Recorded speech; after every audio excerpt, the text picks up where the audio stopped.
Sunday is a battle. I'm your man, Wil McCann, and along with my partner, Tellis Everett, we're a couple of fans from the heart of the Midwest, bringing you real talk and weekly breakdowns from the NFC North, the Black and Blue division.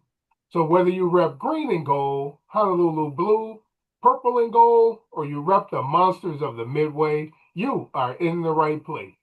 So lace up, strap in, and let's talk black and blue. Tell us, my man, what is up? What's going on? Hey, friends and kinfolk, we appreciate you joining us.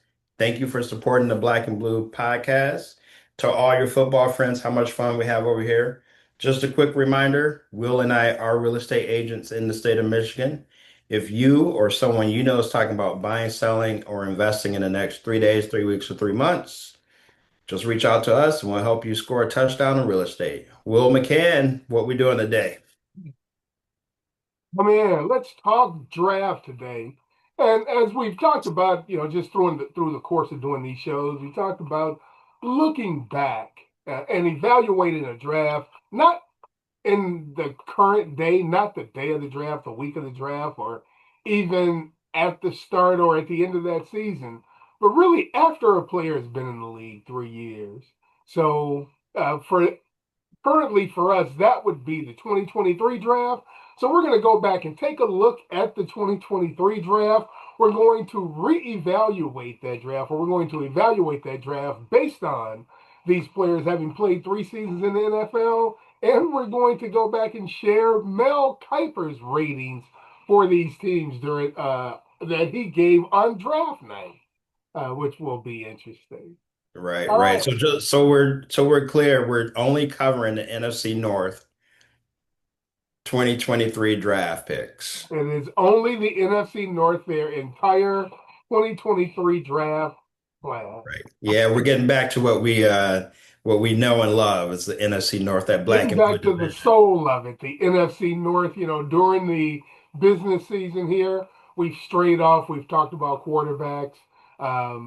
We talked about the NFL draft itself. That went a couple of shows just because of the length of the draft and the amount of information there. So, yeah, now we're getting back to our roots, back to the core of who we are and what we do. The NFC North, the black and blue division. So, any thoughts about drafts and we'll get into the individual classes, but anything pop off the top of your head for this draft class uh, as we get into this? No, not really. I'm just really excited to get into it and you get into the different drafts. I mean, right off the top, if you're looking at what the Lions did, and we're going to talk about them right away. So, yeah, I'm ready to just jump right into it. All right, let's jump right in then. We're going to start in reverse order of the way the teams finished last season. So we will be starting first with the Detroit Lions. All right, so starting with the Detroit Lions, they drafted in the first round, they drafted Jamir Gibbs, number 12 overall. And also in the first round, number 18 overall, they drafted Jack Campbell. And then in the second round, number 34 overall, they drafted Sam LaPorta.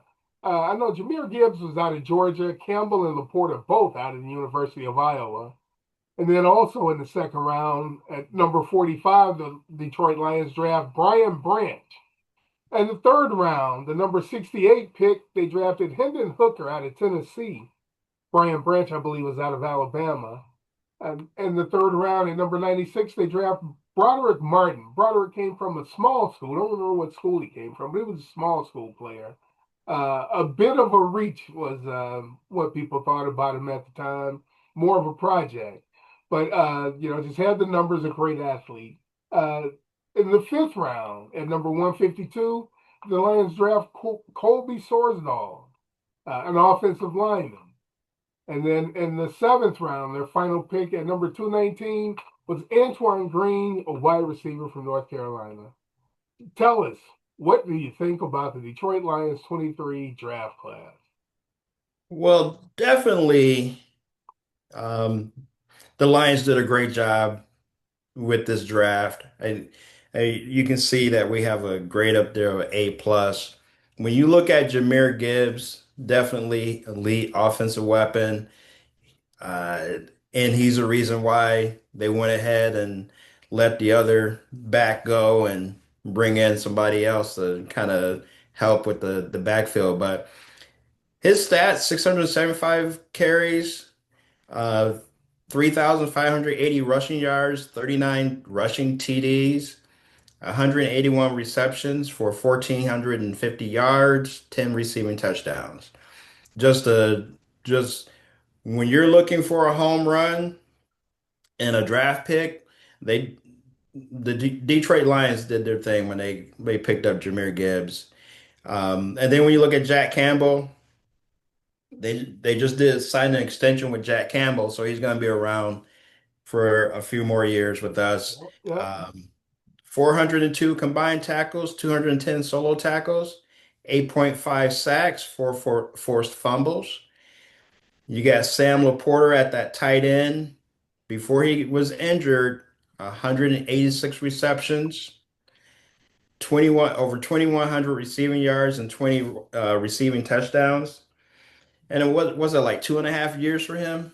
Because he Uh, was he because he was was out injured, pretty wasn't early in the he? Yep. season. Yep. Brian Branch is another one where they hit on it. 206 combined tackles, 5.5 sacks, 7 interceptions, one for a touchdown, 3 forced fumbles. So all four of those first four picks are with the Lions.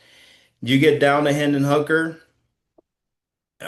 played sparingly.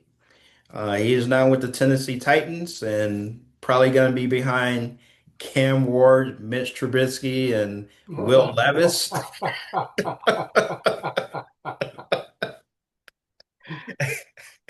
But you kind of when they picked them up, you kind of knew what they were trying to do, to see if they had uh, something like a piece of coal that they can form into a diamond.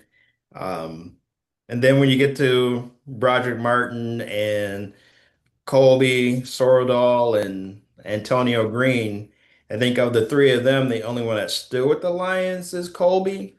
yeah. Yeah. Antonio Green is a free agent.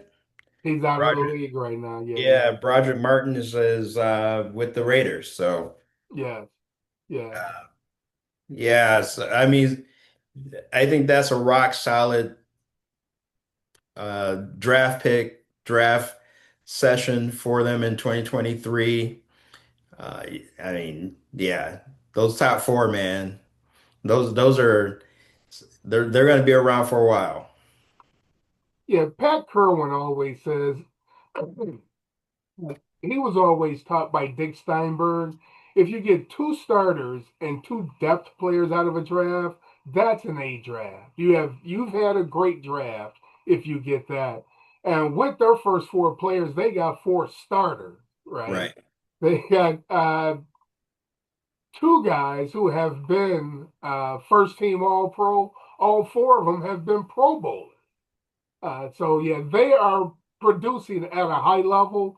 The number of games when I looked at this, my source for this data didn't have a chance to scrub it all, but I know those games played are not correct because LaPorta has missed more games than that. I know he started every game he played, but he has not played 51 games, and Right. neither has Brian Branch. Right. So for the most part, I think the starts are correct, except I know LaPorta's starts aren't correct also. But I've looked at some of the other guys and on some of the other teams. I think the number of starts are correct, but the number of games played I know aren't correct. Yeah. Yeah. But yeah, you were right about everything you said about those guys, man. Like you said, Jack Campbell just got an extension. They when they declined to sign the 5th year offer to give him the 5th year um, uh, for being a first rounder, I wondered what that meant because I figured they gave Gibbs the 5th year extension because they wanted to sign a long term deal with him, and that assures they'll have more time to sign him to a long term extension. When they didn't with Campbell, I wondered why they put that at risk, but that we see now that meant that they were just further along in the evaluation. I'm sorry, in the negotiation with Campbell. Um, Right. LaPorta and Branch. They're going to have to make a decision on both of those guys at the end of the season, and I have a feeling one of them is going to get fed to the cap. Don't know which one, but it'll be hard for them to keep both of those guys. And that's Yeah, what and I happens when would you draft. The draft is the lifeblood of a team, and those are reasons why. It was easy for all of those guys to become starters because they were coming to a team that hadn't made the playoffs in forever. They were coming to a 9-8 team that had got on a roll the year before, and they were coming into that team. So they had roles on the team. They were all filling holes when they right, came into the team. right. But for them to still be in a starting role 3 years later, going into this season, that says a lot about the drafting that they did and also the development of the players.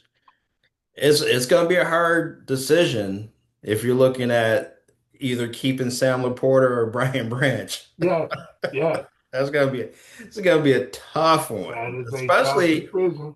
especially if LaPorta comes back and he's LaPorta, Yes, right? yes. That's gonna be a tough one.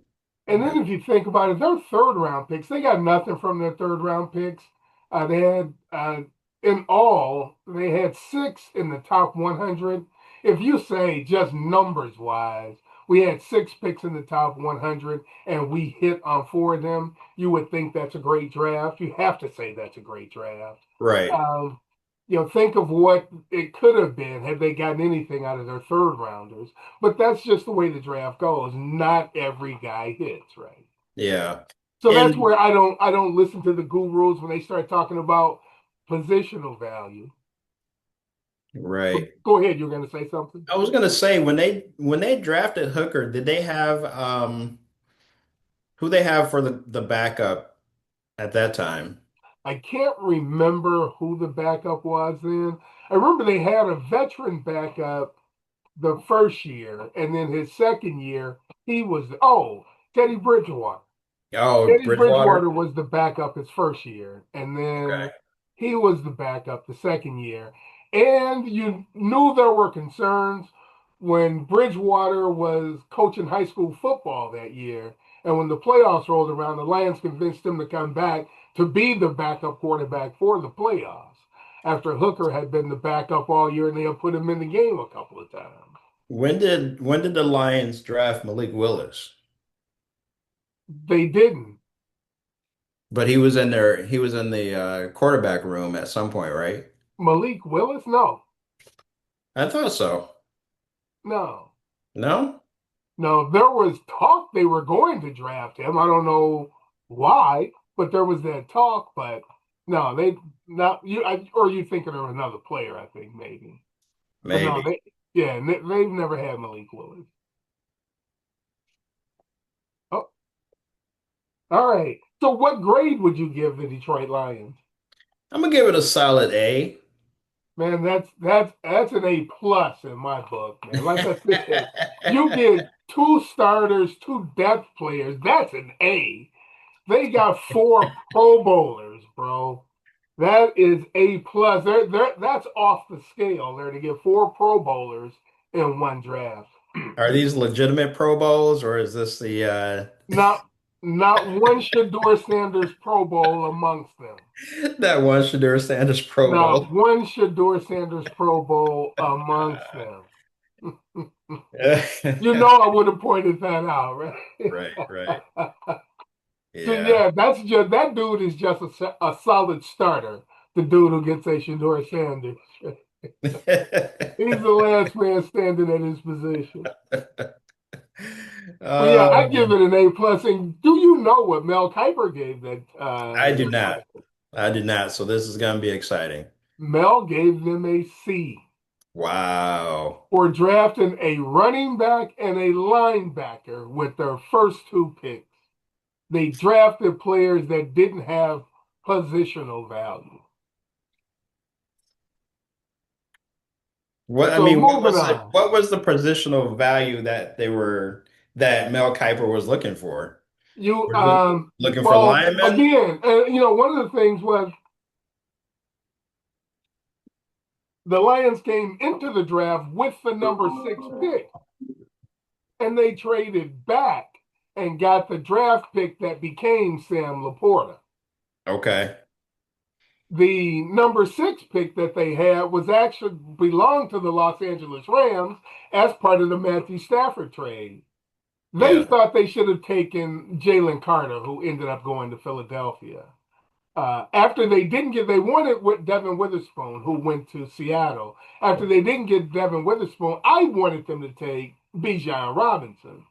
Okay. But people felt they needed a defensive player. They should have taken Jalen Carter. He was the next best player, overall player in the draft. And they traded down instead of taking Jalen Carter.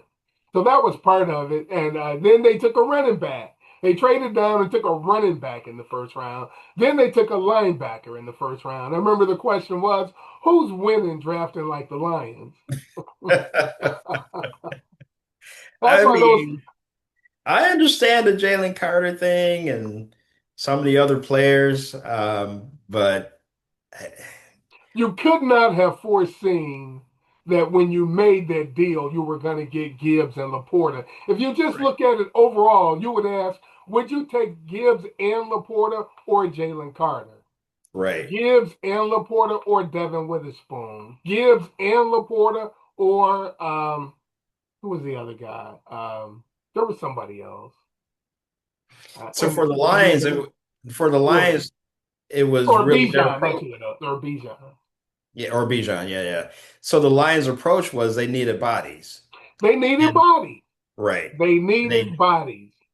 I remember now here in Detroit, there was a little uproar because we took a tight end. We took Yes, another yes, tight there end. was. Yes, there was. Yes, there was. But what I mean, what are you gonna do when there's a tight end from Iowa sitting out there? Yeah. You gotta take him.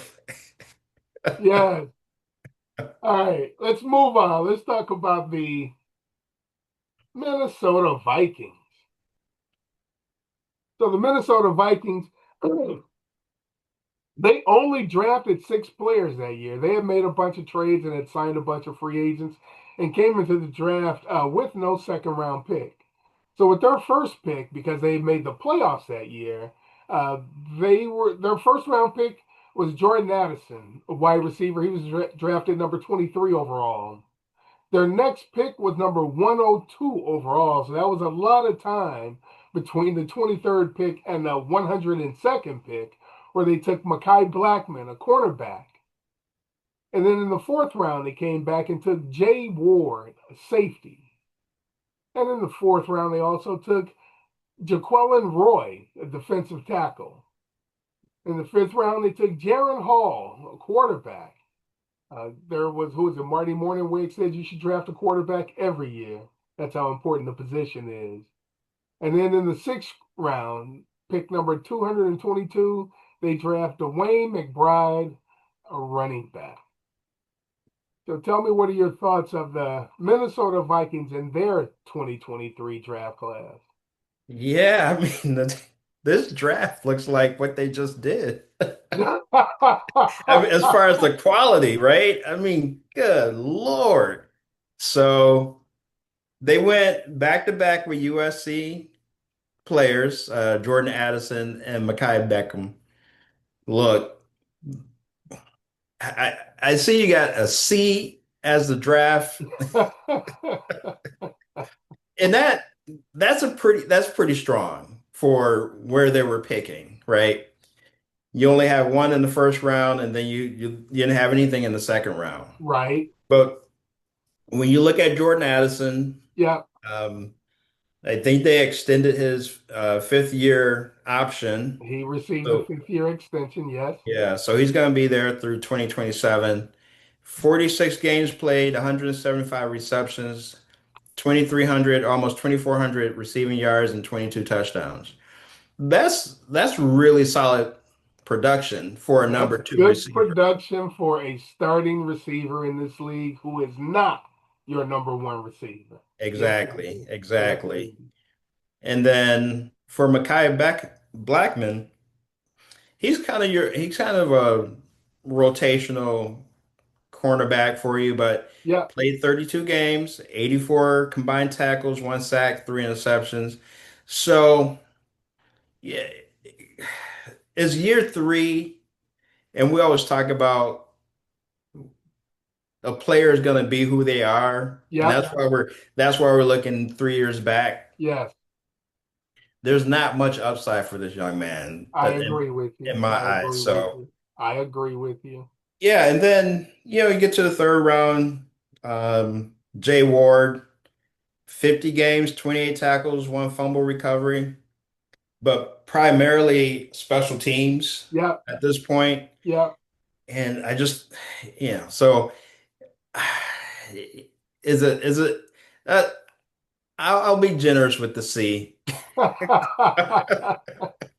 And I got and see drafting when you look at it, and as we're taking a look back now, and you see how many players drafted in the top 100 that don't make it, or that they sound good on draft night, then they get on the field, they get on the grass, and this league is a little different, right? Right. But going back to two starters, two depth players, they got one starter They have and one three starter. depth players, right? Right. But none of their starter is not a Pro Bowler. He's a good, solid NFL starter. Your, Exactly. your other three depth players are really just special teams players. Exactly. They are guys who have gone in and played, but um, most of their contributions have been on special teams. So that's why I give them a C. If their depth guys were better players, um, I may have given them a B. But I was thinking You all of their depth guys, they're drafting guys to try to replace these depth guys, right? right. They're trying to find better depth guys than these guys. So there's two things that I want to address. Yes. So they drafted two USC players and two LSU players. So they just scouted two teams. But the other thing I want to address, and this might change your grade, the C average, is Blackmon now with the Colts? They traded Blackmon, didn't They they? they traded Blackmon to the Colts. What I did they get in return? probably what a 6 round pick, a fifth Okay, round. okay. So, uh, Okay. is it a C minus? But well, he's going to the Colts. I'm trying to think. No, he's gonna be a rotational player for the Colts too. Right, That's the thing. He is still a rotational player in the NFL. So right. to me, that is still part of if we talk about the general manager or the organization and their ability to draft players. You draft some players who may not make it on your team, who may not be a fit for you for whatever reason. Hmm. Mostly it is scheme, usually. If that guy goes and fits somewhere else, right? It's just he was a good player. He just wasn't a good player for your scheme. Uh, Yeah, yeah, then you kind of ask, yeah, is that on the how are you? Why are you drafting players that don't fit your scheme? yeah, yeah. He's gonna end up behind Sauce. So Yeah, he's not going to be. That was the first thing I thought were who are the starters in yeah, Indianapolis, and no, he's not starting in Indianapolis either. So nope. no, I think I will still stay with a. I won't say a solid, strong C, but I'm going to stay with the C. Okay, And give me a second. Yeah, that night, that one Mel got right. Mel gave them a C that night also. okay, okay. All right. So moving on, let's talk about the Green Bay Packers. They drafted 10 players that year, right? One, two, three, four, five, six, seven, eight, nine. Yep, they drafted 10 players that season. In the first round, at number It's actually 13, 13. they drafted 13. Yeah. Oh, so I got three guys who didn't even make my list. All right. So you know what? You're right. When I made the graphic, I'm horrible at making graphics. I couldn't fit those guys on the screen, so I ended up Yeah. leaving them off. But in the first round, at number 13, they draft Lukas Van Ness, a defensive end, another guy from the University of Iowa. And in the second round, at number 42, they draft tight end Luke Musgrave. In their second round pick, they draft wide receiver Jayden Reed, number 50 overall. And in the third round, at number 78, they draft tight end Tucker Kraft. In the fourth round, at pick number 116, they draft defensive tackle Colby Wooden. And in the fifth round, at number 149, they draft quarterback Sean Clifford, who I believe is still with the team.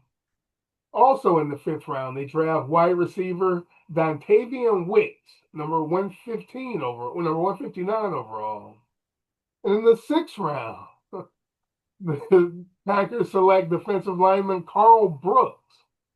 Also in the sixth round, they draft at number 207 kicker Anders Carlson. And in the seventh round, they drafted at number 232 cornerback Carrington Valentine. And who else did I miss here? Lou Nichols in the seventh round, running back.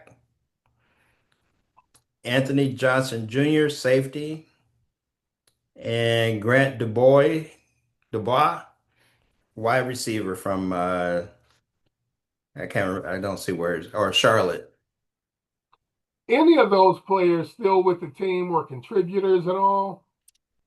Uh, so oddly enough, Carlson is now with Yep, the Birmingham Stallions. he is out of the league. I know they drafted a new kicker.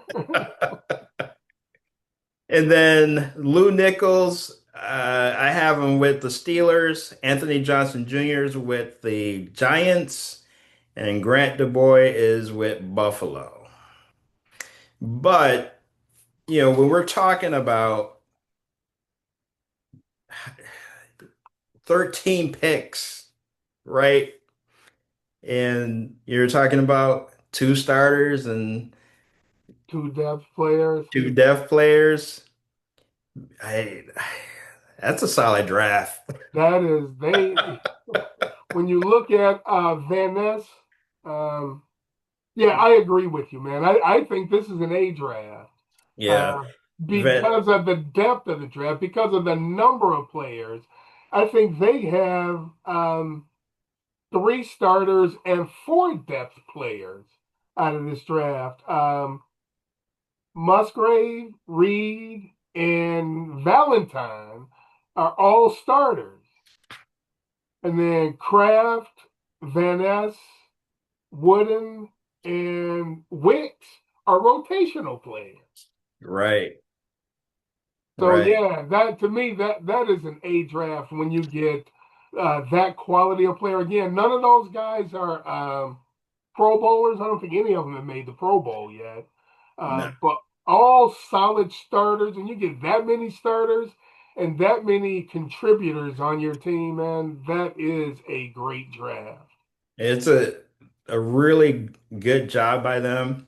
And in true Green Bay Packer form, they did not draft a number one receiver. Now, but So you know what I Wicks is currently with the Eagles. yeah.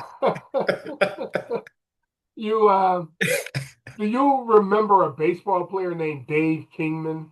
Yeah, yeah. Dave Kingman would hit 220 with 35 bombs every year. He just swung away. That thing came up there. He went hacking. That's the way the Packers are with wide receivers. They just keep drafting them. They keep taking swings at it. But when you look at Van Ness, 43 games played, 59 combined tackles, 8.5 sacks, a forced fumble. That is solid production, right? That's Solid. solid production from a guy playing defensive end for you. Like I If said, you he isn't elite, he isn't a Pro Bowler, but yeah, he is a solid. You know that guy's going to give you quality snaps when you go out there. right, right. And then the next three picks are all receivers. You know, two tight ends and one receiver. And you got a starter and a depth player at tight end. Yep. Musgrave, 35 games, 65 receptions, 649 yards, one TD. Kraft, 42 games, 13 receptions, over 1,500 yards receiving, 15 TDs. And Jayden Reed from MSU, 138 receptions, over 1,800 yards receiving, 15 touchdowns, 310 rushing yards, and three rushing touchdowns. So you really got some good players You there. got You quality got some players here. really great players at That's that. production. And That's then Wicks production. as well was a strong pick Yes, for he was. them. And to think he was a fifth round pick Yeah, to provide the production he's provided to the team when he's gone on the field. He is yeah, a solid third receiver. He makes plays when he's out there. Yes. right, right. And he returns So kicks for them also. Then I know Reed returns punts. And I thought Wicks returned kicks for him. Probably returning kicks while Reed is hurt. Reed, the one of the things I think keeps this class from being even better is Reed and Musgrave have both had issues staying healthy. Uh, right, you thought Kraft's numbers are much better than Musgrave's, mostly because Musgrave has been injured a lot. I right. think they thought Musgrave was the better player that night of the draft, and they've got more production out of Kraft.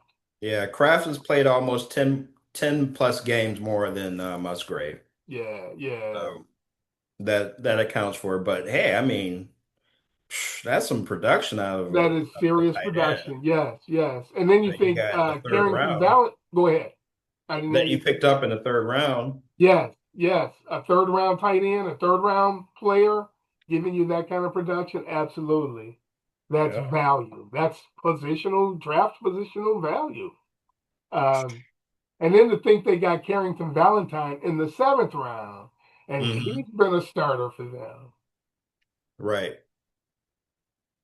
So yeah, I would give the Packers an A for their draft for 2023. And interestingly enough, Mel Kiper gave them an A on draft night. So he got that one right as well. Yeah, that's a strong draft. Yeah, yes. All right. And then moving to last year's first place team, the Chicago Bears. And the Bears drafted 8 players that year. 1, 2, 3, 4, 5, 6, 7, 8, 9, 10. 10 players? 3, 4, 5, 6, 7, 8, 9, 10. I thought it was 8. Okay, they drafted 10 players. Starting with Darnell Wright, an offensive tackle at number 10 overall. Coming back in the second round with the first of their 2 second-round picks, they drafted Javan Dexter Sr. or Javan Dexter, the defensive tackle at number 53. Come back picks later and draft Tyrique Stevenson at cornerback. In the third round, they take Zach Pickens at defensive tackle at number 64 overall. And then with 2 fourth-round picks, the first they drafted Roshan Johnson, running back at number 115, and then come back at pick 133 and draft Tyler Scott, wide receiver. In the fifth round, again, they had 2 picks in the fifth round. At number 48, they draft Panay's younger brother, Noah Sewell, a linebacker. And then in the fifth round, at number 165, they draft Terrell Smith, a cornerback. And then pick 218 in the seventh round, they draft Travis Bell, a defensive tackle. And then with their final pick in the seventh round, at pick number 258, they draft safety Kendall Williamson. So, what are your thoughts of the Chicago Bears 2023 draft class? So when I looked at this list, I just shook my head. I was like, there is no doubt why they were number one last year. Yeah. Man, they hit on almost every single player with the exception of maybe the last two in the Uh-huh. in the seventh round, but all the other players are contributing, man. Yes. It's crazy. So you got Wright at 49 games played. That's solid, man. That's you come into the league and they put you on the line, and I mean you just become a staple, right? When you're a day one starter, yeah, you've shown something. Yeah. And Dexter, 49 games, 57 combined tackles, 13 and a half sacks. Is that, man, that's, again, it's like they just knew what they were doing. Stevenson, 45 games, 155 tackles, 7 interceptions, 4 forced fumbles. He was a big reason why they were so successful last year, Yes. right? Because we Yes. talked about last year, there being the best, worst Yes. defense. Those interceptions and fumbles, that's 12, and I think they all happened last year, Yes. Yes. right? Uh, Pickens, when he was with them, 20 combined tackles, 1.5 sacks, 1 forced fumble. I think he's with the Giants. Yeah. I Yeah, I think he's in New York. Is it the Giants or the Jets? think it's the The Giants. Giants, okay. Yeah. Rashawn Johnson at running back. He didn't get a lot of run last year, but he's More still of a a productive back. more of a special teams player Yeah. and a Yep. guy who'll go in and gives you some production when his name is called on. Yeah. And then Scott, he did it, played a few games, 28 games played, but I want to talk about Sewell. You draft this young man in the fifth In round. the fifth round.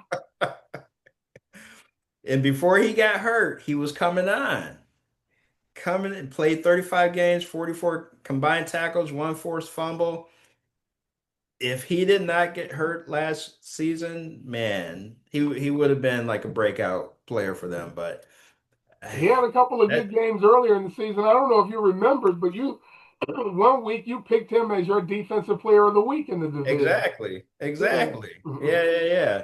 So I mean that's a solid draft to me. I'm throwing up an A plus. What the experts have to say? The it was this their draft class is interesting for me. I agree with everything you said about those guys. Wright,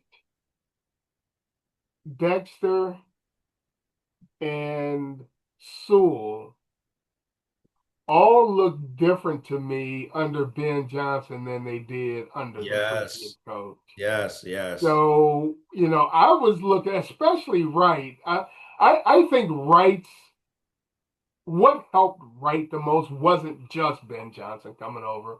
I'm sure that helped him. The biggest thing that helped him was Joe Tooney playing next to him, right? Because I Hmm. was questioning whether Ryan Poles, their GM, whether some of his draft picks, I know he had some decent draft picks, but I'm like, people like Darnell Wright and Stevenson has had his moments. No, Davis.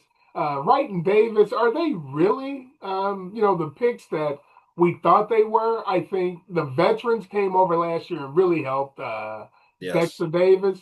I think Joe Tooney playing next to Wright helped him out a lot. And Tyrique Stevenson, most people know him for being the guy who was standing on the sidelines when right, Jayden Daniels threw the Hail Mary. But right. the young man is a solid football player, man. Yes, I think we saw the competitor in him last year where he is working to overcome that. Like, yeah, right. I was tripping. Yeah, I made a mistake, but here's who I am. You want some? Come and get it. So yeah, I like Tyreek Exactly. Stevenson a lot. So yeah, I Yeah, gave this class because they have a bunch of solid starters. I gave them a B. give him Um, a B. Okay. I gave them a B because they have Wright and Stevenson are starters. Then they do have a bunch of rotational guys, um, but because none of those guys are, I don't see a Pro Bowler Pro amongst them. Bowler. Right. Yeah, So yeah, that's why I give them a B. yeah. But yeah, but you're right though. This draft is what gives them the kind of depth that Right. helps you be good. That's why you have to have good and effective drafts. They're the lifeblood of your team. And then if you Yeah. see somebody, the Packers, I don't think have as much an issue because all of their solid guys, I think they'll be able to re-sign them to a second contract because none of those guys are going to be looking for top of the market contracts for their position, right? The Hmm. issue the Lions have is that they've got some guys who are going to be looking to be paid, Right. commensurate to their production. And Right. you Right. just can't do that with everybody, right? Exactly. So it's interesting as they go along to see who they sign and how they're able to sign them. And people want to talk hometown discount. Guys aren't giving any hometown discount, man. No. These guys No. have short careers. 4 Mm, years is the average NFL career. Most guys don't make it to a second contract. As we right. just ran through all of these draft picks, all of those guys that said no meaningful NFL contribution didn't get their second contract, right? They Correct. aren't going to get a second contract. So Right. a bunch of guys are going to end up on a bunch of 1 year deals after their rookie contract.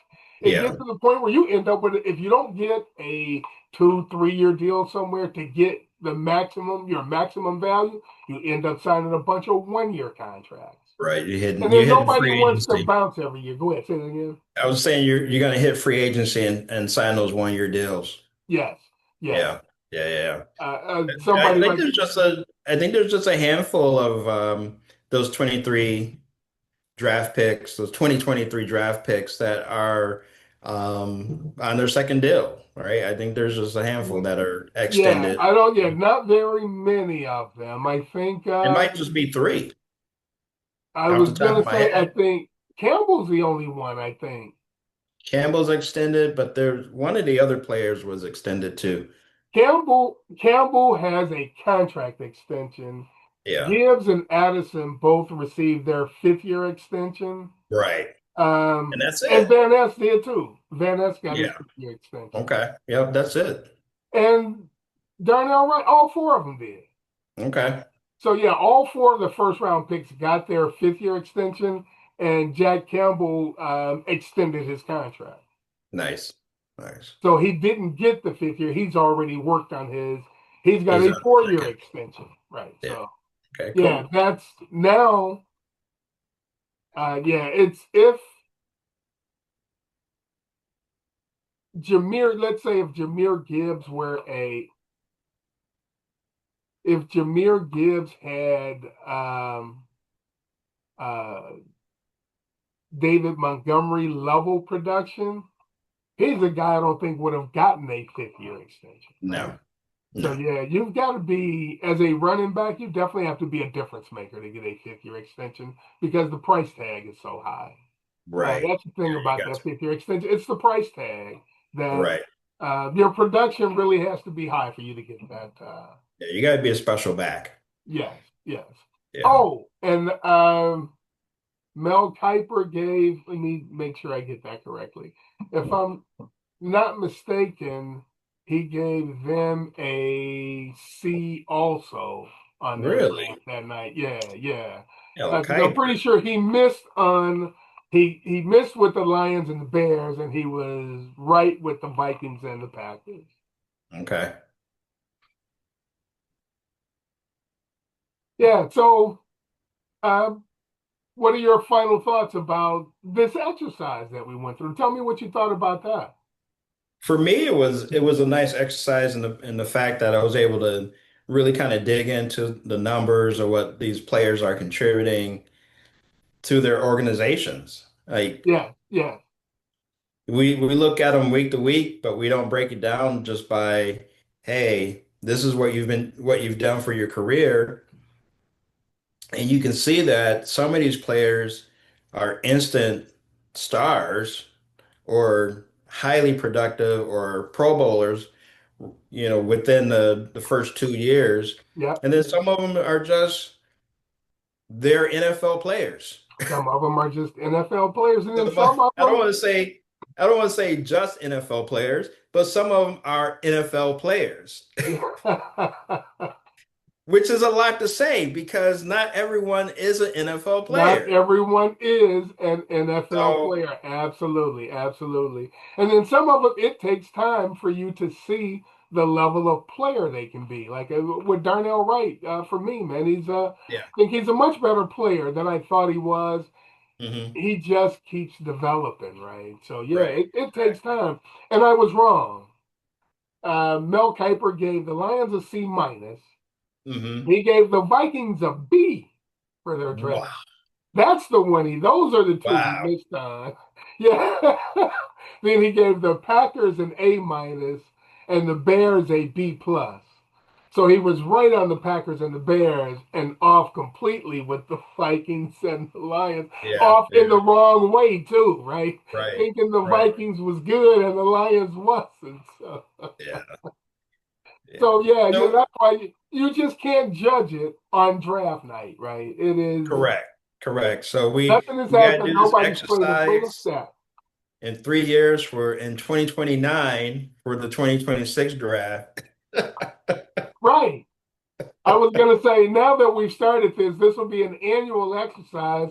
We'll do Yeah. this next year for the 2024 draft class. But Exactly. the thing that was Exactly. interesting to me about this draft class for the Lions was it was their final payment, if you will, for Matthew Stafford. Yeah. The end of the Matthew Stafford trade, they ended up getting overall guy that plays with Miami now. I can't think of his name. Iffy. Um, they end up with J-Mo, with Jamir, and with Mhm. Sam LaPorta. So basically, they get those three guys. Oh, and Broderick Martin was actually another pick that they got in the. No, it wasn't. It was Iffy. Iffy was the third round of the first year. Two for yeah. Broderick Martin Roger was Martin. the other Yeah. one, Yeah. and Yeah. then Yeah. he ended up not, panning out at all. So they got Yeah. But J-Mo, Jamir, and Sam LaPorta for Matthew Stafford. exactly. You got you got a Pro Bowler, right? And your running back.